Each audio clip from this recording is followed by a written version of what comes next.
आज हमारा इसका लेक्चर नंबर 32 है।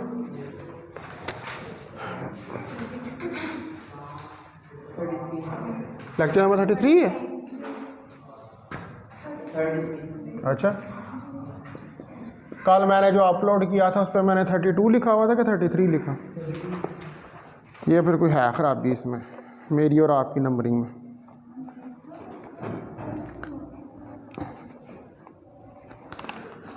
अच्छा जी, कल हमने जो है वो लॉज ऑफ रेडियो एक्टिविटी जहाँ उनको स्टार्ट किया था, ठीक है।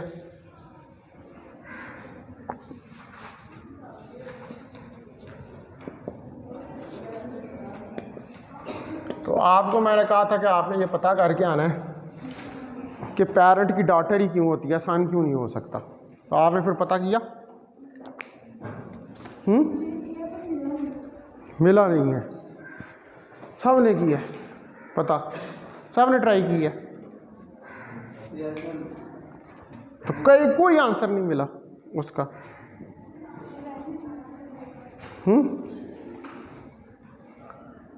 चलो ये मैं बताऊंगा, लेकिन आज फिर करना है इसको सर, ठीक है। आज फिर इसको करना, एक दफ़ा फिर ना उसको 2-3 दफ़ा फिर दोबारा बदल के जो है ना उसको गूगल में सर्च करना। अच्छा, हर कल हमने ये स्टडी किया था कि जब जी वो डिसइंटीग्रेट होता है न्यूक्लियस, तो डिसइंटीग्रेट होने के बाद जो पेरेंट है वो डॉटर के अंदर जो है वो कन्वर्ट हो जाता है। और कल मैंने 2 साइंटिस्ट का नाम लिया था कि सऊदी और फेजॉन्स, ठीक है।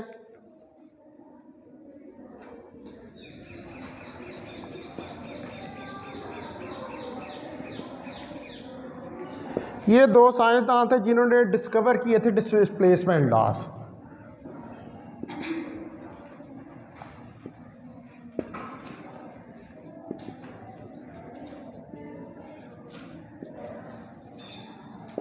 ठीक है, इन्होंने ये जो रेडियो एक्टिव डिके के डिस्प्लेसमेंट लॉस थे उनको डिस्कवर किया था, यानी कि जिसके अंदर रेडियो एक्टिव ट्रांसफॉर्मेशंस होती हैं। अब रेडियो एक्टिव ट्रांसफॉर्मेशंस क्या हैं कि जब कोई न्यूक्लियस एक्साइट हो और एक्साइट होने के बाद वो डी एक्साइट हो जाए तो उसके अंदर ट्रांसफॉर्मेशन आती है, ठीक है। अब ट्रांसफॉर्मेशन क्या है कि जो पेरेंट न्यूक्लियस है, वो पेरेंट न्यूक्लियस जब एक्साइट हुआ है, एक्साइट होकर डी एक्साइट हुआ है, उसके अंदर से अल्फ़ा बीटा रेज जो है वो निकली हैं, और जब उसके अंदर से अल्फ़ा बीटा रेज निकल गई हैं तो वो किसी और न्यूक्लियस स्पीशीज़ के अंदर ट्रांसफार्म हो गए। तो उसको हम कहते हैं कि that is a daughter nucleus. और ये क्या है? ये न्यूक्लियर ट्रांसफॉर्मेशन है, इसको हम और ये डिस्प्लेसमेंट लॉज जो हैं जो सऊदी और फेजॉन्स ने दिए थे, वो इन न्यूक्लियर ट्रांसफॉर्मेशन जो हैं उनको गवर्न करता है, ठीक है। अच्छा, अब ये जितनी भी ट्रांसफॉर्मेशंस होती हैं इसमें अल्फ़ा बीटा पार्टिकल्स निकलते हैं, ठीक है। यहाँ उसमें से अल्फ़ा पार्टिकल निकलेगा या बीटा पार्टिकल निकलेगा, लेकिन ये नहीं है कि दोनों इकट्ठे ही हर दफ़ा निकलें। यानी कि कहने का मतलब है कि एक न्यूक्लियस के अंदर, एक न्यूक्लियस जब डिके करेगा तो डिके करते हुए या तो उसमें से अल्फ़ा पार्टिकल निकलेगा या उसमें से बीटा पार्टिकल निकलेगा। ये नहीं है कि एक ही टाइम पर उसके अंदर से अल्फा और बीटा निकल जाए, यानी कि जब उसकी ट्रांसफॉर्मेशन जो है वो हो रही होगी, एक टाइम पर एक ही पार्टिकल जो है वो उसके अंदर से निकलेगा, या अल्फा निकलेगा या बीटा निकलेगा। क्योंकि जो तीसरा पार्टिकल है जो जिसको हम गैमा कहते हैं, गैमा रेडिएशंस, जो गैमा रेडिएशंस हैं वो तो फोटॉन्स होते हैं। फोटॉन के निकल जाने से सिर्फ ये होता है कि न्यूक्लियस एक्साइटेड स्टेट से ग्राउंड स्टेट में आता है, लेकिन उसके अंदर ट्रांसफॉर्मेशन कोई नहीं होती। लेकिन जब अल्फा और बीटा पार्टिकल्स निकलते हैं तो फिर न्यूक्लियस जो है वो पेरेंट से डॉटर के अंदर कन्वर्ट हो जाता है, ठीक है। तो इट शुड बी नोटेड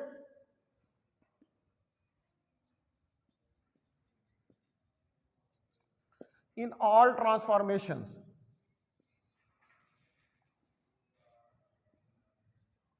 ठीक है, ये नोट किया गया तमाम जितनी भी ट्रांसफॉर्मेशंस हैं, either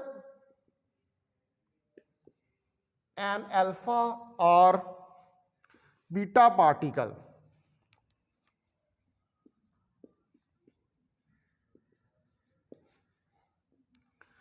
but never both are more than one of each kind is emitted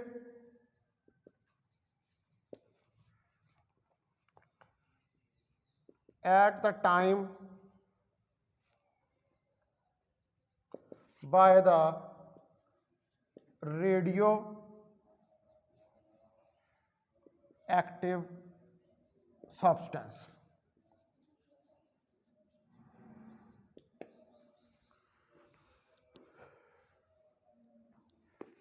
ठीक है जी। जितनी ट्रांसफॉर्मेशंस हैं यानी कि जिसमें पैरेंट डॉटर के अंदर कन्वर्ट होता है, ये सारी क्या है? न्यूक्लियर ट्रांसफॉर्मेशन है।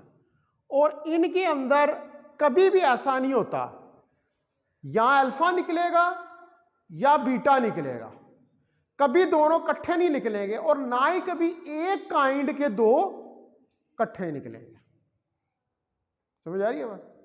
एक ही काइंड के दो इकट्ठे भी नहीं निकलेंगे, यानी कि आप ये कि डबल अल्फा निकल जाए या डबल बीटा पार्टिकल नहीं। जो रेडियो एक्टिव सब्सटेंस है उसमें से यहां अल्फा निकलेगा तो उसकी ट्रांसफॉर्मेशन होगी, यहां बीटा निकलेगा तो उसकी ट्रांसफॉर्मेशन होगी। दोनों अल्फा बीटा कभी नहीं निकलेंगे इकट्ठे, और ना ही कभी दो अल्फा निकलेंगे और ना ही कभी दो बीटा निकलेंगे। इसका ये मतलब है। ठीक है, यानी कि न्यूक्लियर ट्रांसफॉर्मेशन के अंदर सिर्फ एक रेडिएशन या एक पार्टिकल जो है वो न्यूक्लियस से निकलता है, तो न्यूक्लियस जो है वो कन्वर्ट होता है किसके अंदर? डॉटर में। ठीक है, एक बात होगी। अच्छा, अब ये लॉज जो हैं इनमें जो फर्स्ट पॉइंट है, ये जो ट्रांसफॉर्मेशन लॉ है, जो एमिशन ऑफ अल्फा पार्टिकल है, ठीक है, एमिशन ऑफ अल्फा पार्टिकल, जो अल्फा पार्टिकल का एमिशन है फ्रॉम एन एटम, किसी एटम में से, reduces its mass number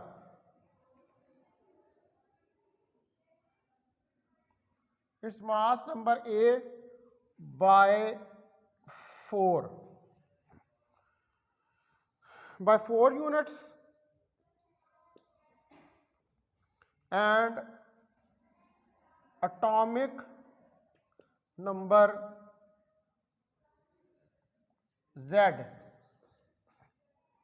by 2 units।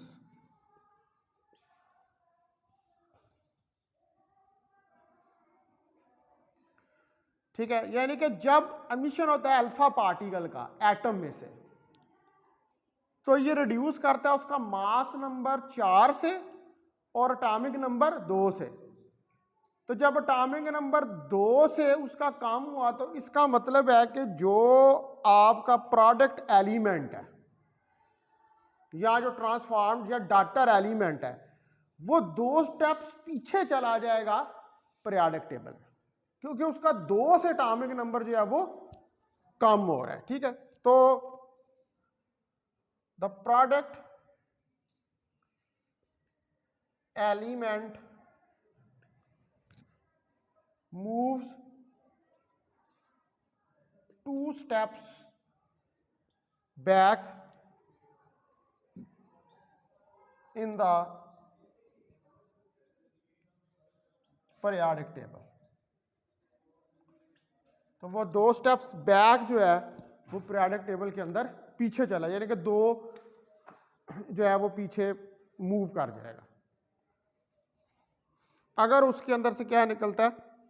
Alpha particle जो है वो निकलता है। तो अच्छा, दूसरे नंबर पे अब जो दूसरा डिके होता है वो बीटा का, number 2, emission of beta particle of an atom, अगर बीटा पार्टिकल जो है वो किसी एटम में से निकलता है तो क्या करता है, leave the mass number unchanged, leave the mass number unchanged. Mass number जो है उसके अंदर कोई फर्क नहीं आएगा, क्योंकि बीटा पार्टिकल्स क्या होते हैं, इनको कंसिडर करते हैं as a fast moving electrons, ठीक है। लेकिन but it increases the atomic number Z by 1 unit।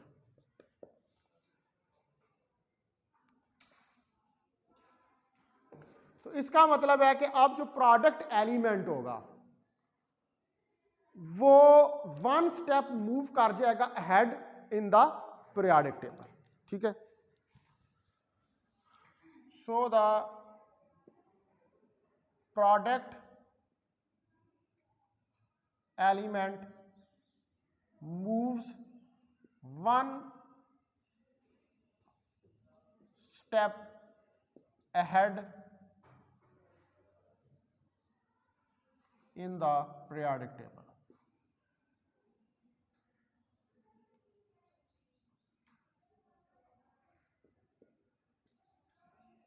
एक स्टेप आगे चला जाएगा पीरियोडिक टेबल में जब बीटा पार्टिकल जो है वो निकलेगा, यानी कि बीटा पार्टिकल जो है it is just like an electron.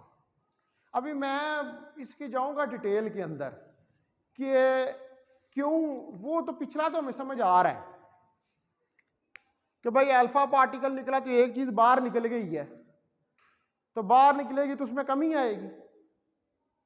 हाँ मान लेते हैं अब 4 आपने वहां पे बात की है 4 और 2 की, तो वो एक्चुअली क्या निकला, हीलियम।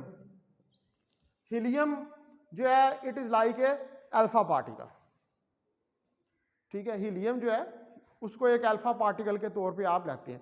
तो आपने 4 और 2, आपने कहा 4 और 2 निकला तो वो 2 पीछे चला गया, 2 निकल रहे हैं उसके अंदर से, तो वो 2 स्टेप्स पीछे चला गया पीरियोडिक टेबल में। अब यहां पर ये बात जो है ये बड़ी इंटरेस्टिंग है कि जब बीटा पार्टिकल निकलता है तो वो पीछे नहीं जाता एलिमेंट, वो एक स्टेप आगे जा रहा है। क्वेश्चन अराइज हो रहा है दिमाग के अंदर, हो रहा है ना कि भाई वो देखे कोई चीज निकाल दे हम बाहर तो कम होगी, पीछे जाएगी, तो यहां पर तो उल्टा काम हो रहा है, ये पीछे नहीं जा रही तो आगे जा रही है, ठीक है। ये भी करते हैं डिस्कस इसको, लेकिन उससे पहले मैं जो है जो लास्ट वन है तीसरा, अब अगर इसके अंदर से जो थर्ड है, if gamma particle leaves an atom, there is no change in the element, so in periodic table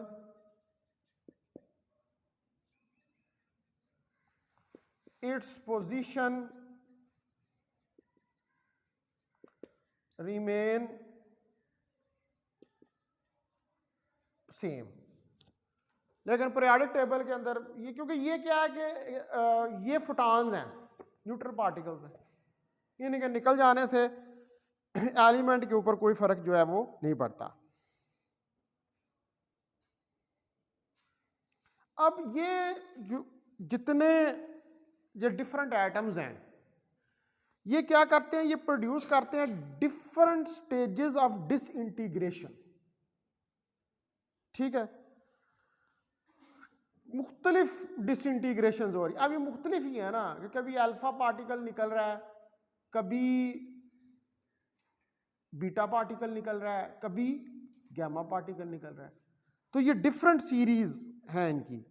तो जो मोस्ट फेमिलियर सीरीज है डिसइंटीग्रेशन की, उसके अंदर यूरेनियम रेडियम सीरीज है, थोरियम सीरीज है, ठीक है, और एक्टिनम सीरीज है। मतलब ये सारी सीरीज जो है इनको कंसिडर करते हैं जब कोई न्यूक्लियस डिसइंटीग्रेट होता है। अब आप देखें ना, रेडियो एक्टिविटी जो है वो आपने उन्हीं एलिमेंट्स के अंदर देखनी है जिनका Z83 से ज़्यादा होगा। तो उनमें यूरेनियम रेडियम थोरियम ये वाले एलिमेंट्स ही वहाँ पे आएंगे। ये वाली सीरीज ही जो डिसइंटीग्रेशन की है वो आप इनको ही वहाँ पर कंसिडर करेंगे, ठीक है।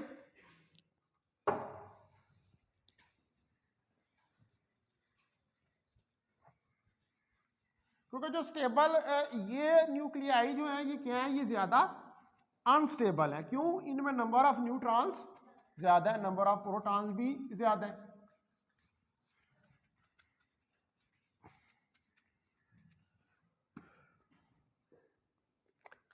तो the most popular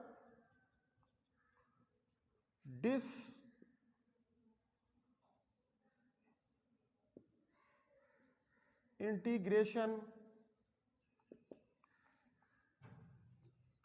series are uranium radium series,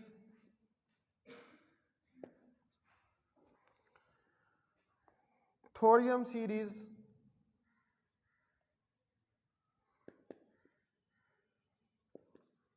and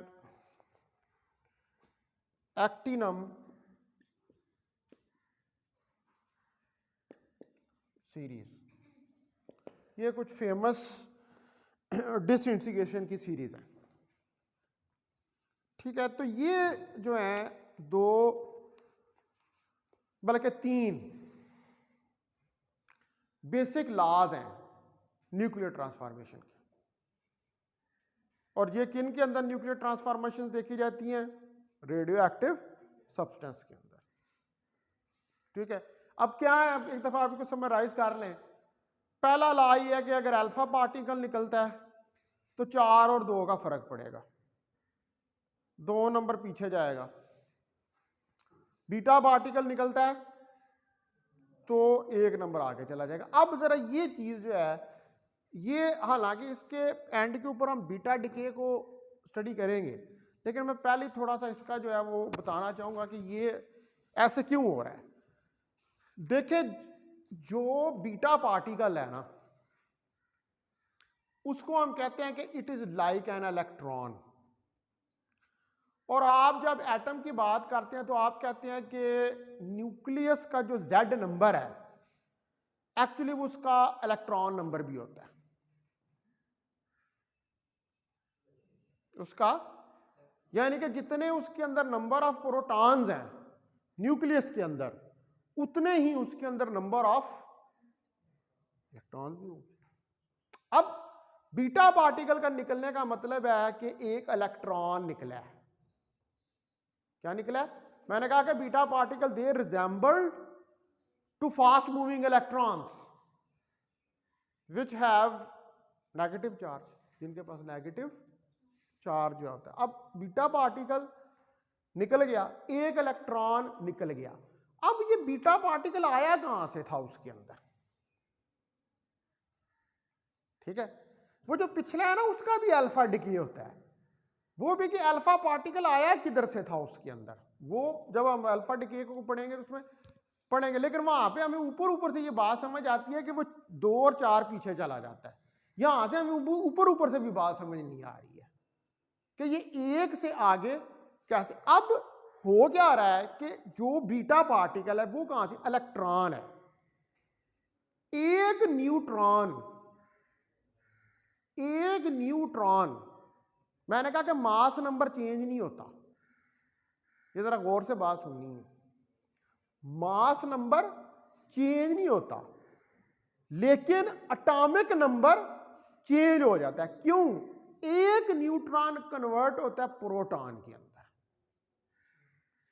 जब एक न्यूट्रॉन प्रोटॉन के अंदर कन्वर्ट होगा तो एटॉमिक नंबर तो बढ़ेगा लेकिन मास नंबर वही रहेगा, कम नहीं होगा भाई, सम है। मास नंबर होता है न्यूट्रॉन और प्रोटॉन का सम है, मास नंबर उसका वही।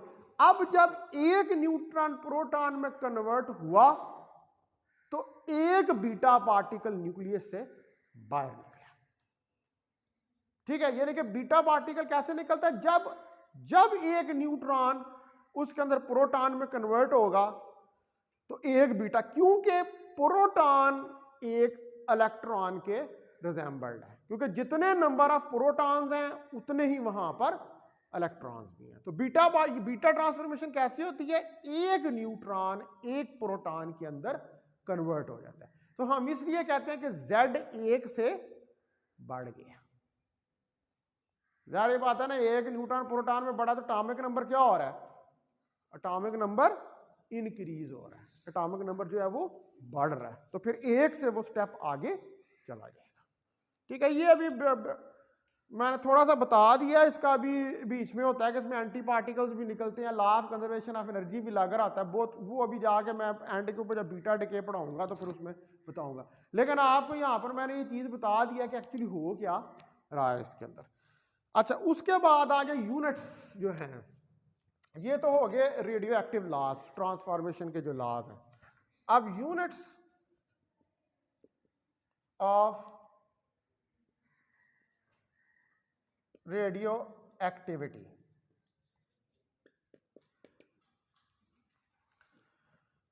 तो जो रेडियो एक्टिविटी के यूनिट्स हैं इनमें सबसे फेमस यूनिट जो है वो क्यूरी है। ठीक है, the unit of radioactivity is called curie. इसको हम क्यूरी का नाम देते हैं। तो क्यूरी क्या है? कि क्यूरी एक्टिविटी है 1 ग्राम ऑफ रेडियम की, जिसके अंदर 3.71 की ताकत 10 एटम्स डिसइंटीग्रेट होते हैं पर सेकेंड। कितने? 3.71 की ताकत 10 एटम्स डिसइंटीग्रेट होते हैं पर सेकंड। एक सेकंड में इतना बड़ा नंबर डिसइंटीग्रेट हो जाता है, यानी कि डिके कर जाता है। ठीक है, तो 1 क्यूरी इज इक्वल टू 3.71 10 की पावर 10 डिसइंटीग्रेशन पर सेकंड।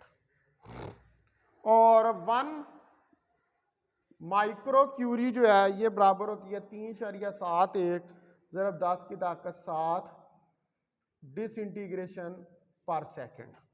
और उसके बाद 1 माइक्रो क्यूरी जो है ये 3.71 ज़रब 10 की ताकत 4 डिसइंटीग्रेशन पर सेकंड होता है।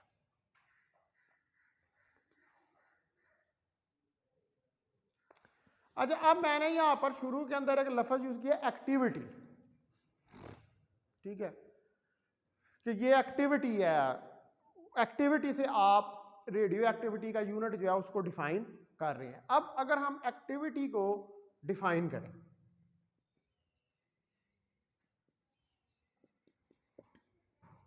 ठीक है, कि व्हाट इज एक्टिविटी, तो जो एक्टिविटी है किसी भी रेडियो एक्टिव मटेरियल की ये रेट है कि जिसके में न्यूक्लियाई जो है, ठीक है, उसके एटम्स, उसके कॉन्स्टिट्यूट एटम्स जो हैं वो डिके करते हैं,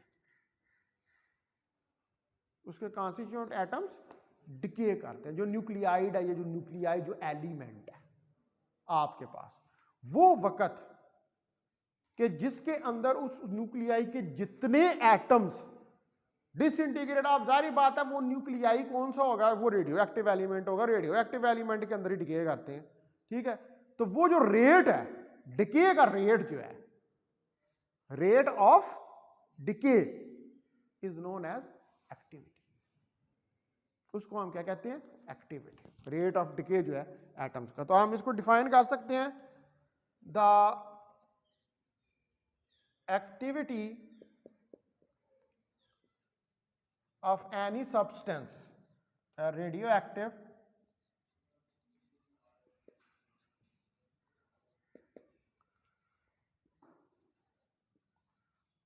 substance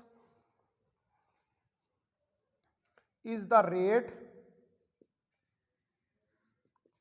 at which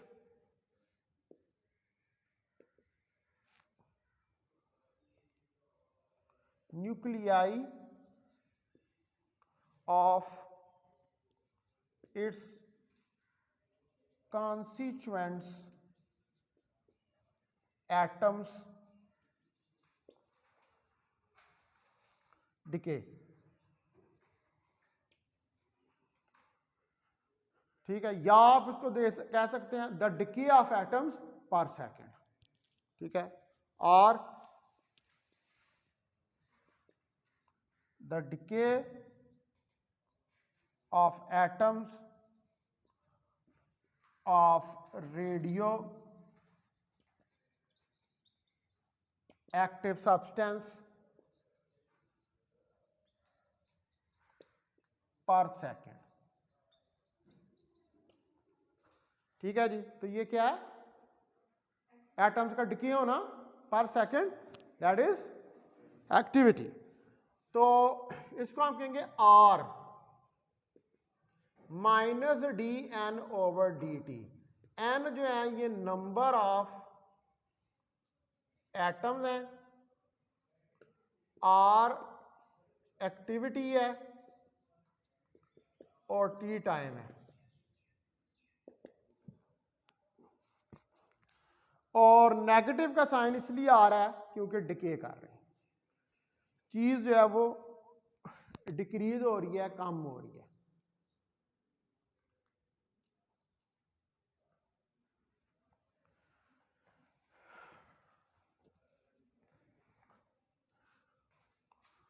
ठीक है जी। अब इसके बाद इसके अंदर क्या है, और ऐसा ही यूनिट होता है इसका एक्टिविटी का, रेडियो एक्टिविटी का, जिसको हम कहते हैं बैकरल। ठीक है,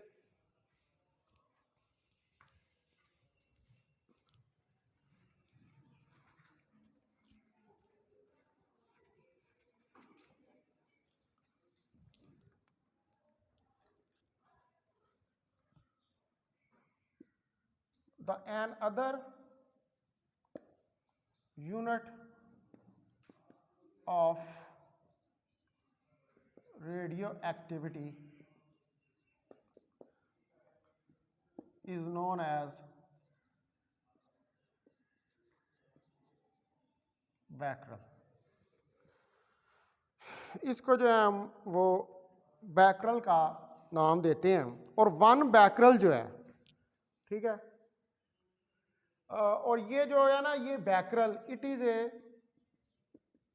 एस आई यूनिट, यानी कि इंटरनेशनल सिस्टम ऑफ यूनिट्स जो है ये उसका यूनिट है। तो one becquerel B Q is equal to 1 disintegration per second.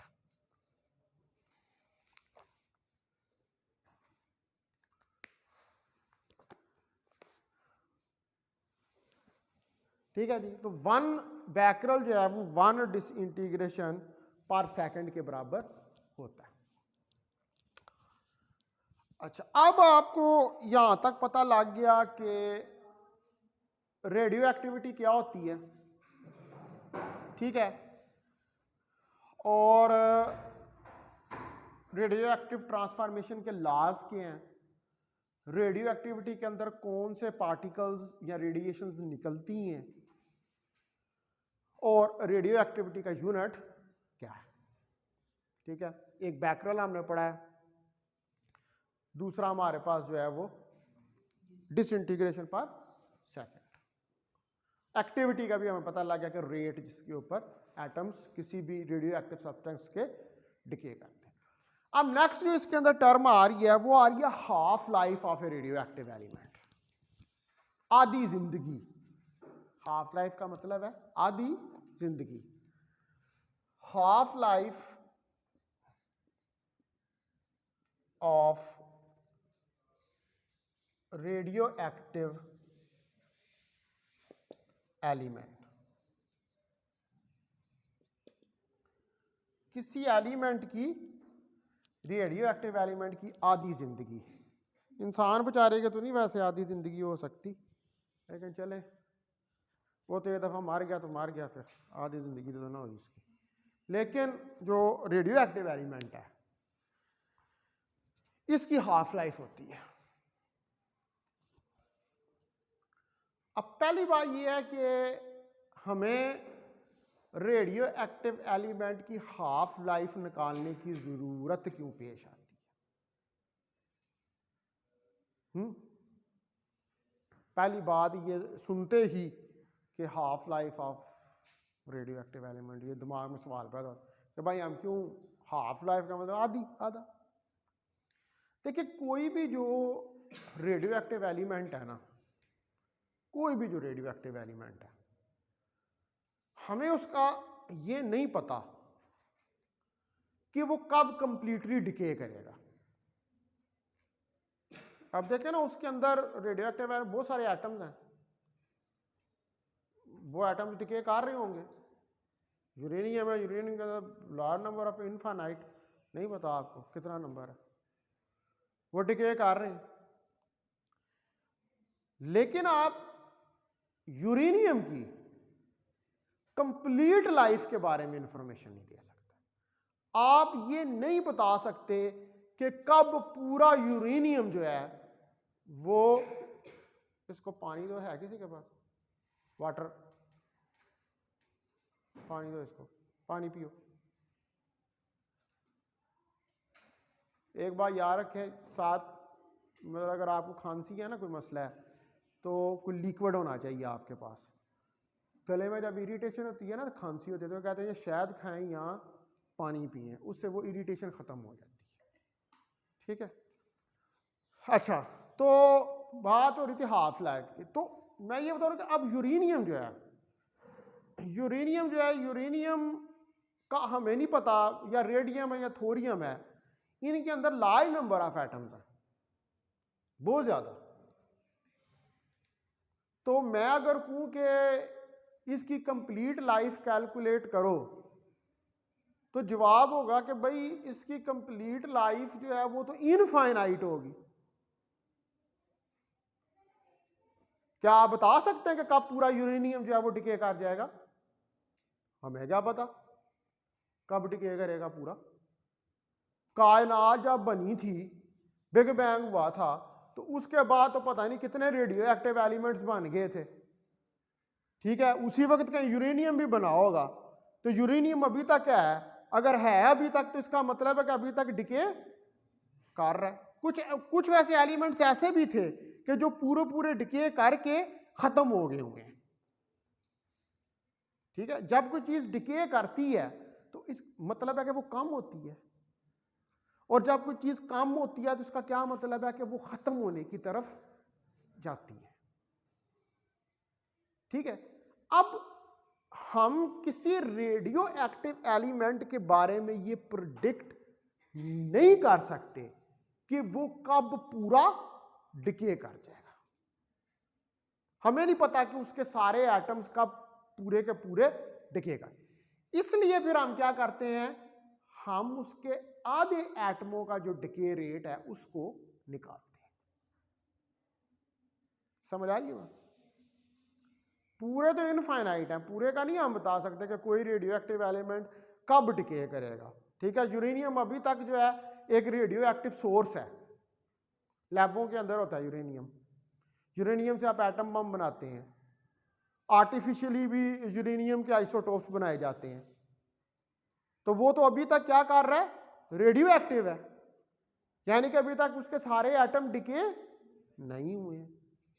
तो हम नहीं बता सकते, तो फिर हमें क्या करना, हम इस मसले को हल करने के लिए साइंसदानों ने क्या किया, उन्होंने कंसेप्ट इंट्रोड्यूस करवाया हाफ लाइफ का, कि आप हर एलिमेंट की जो है, जो रेडियो एक्टिव एलिमेंट है, उसकी हाफ लाइफ जो है उसको कैलकुलेट करें। हाफ लाइफ का मतलब है कि उसके आधे एटम कितने टाइम में डिके करेंगे। आधे एटम्स का डिके रेट जो है वो क्या होगी, वो उसकी हाफ लाइफ। तो फिर हम क्या करते हैं कि तमाम जो रेडियो एक्टिव एलिमेंट्स या रेडियो एक्टिव सब्सटेंसेस होते हैं, हम उनका हाफ लाइफ जो है उसको निकालते हैं। आज मैंने आपको बता दिया कि हाफ लाइफ जो है वो होती क्या है, क्यों हमें ये कंसेप्ट है इसका कि क्यों हमें हाफ लाइफ की ज़रूरत पड़ती है। ठीक है।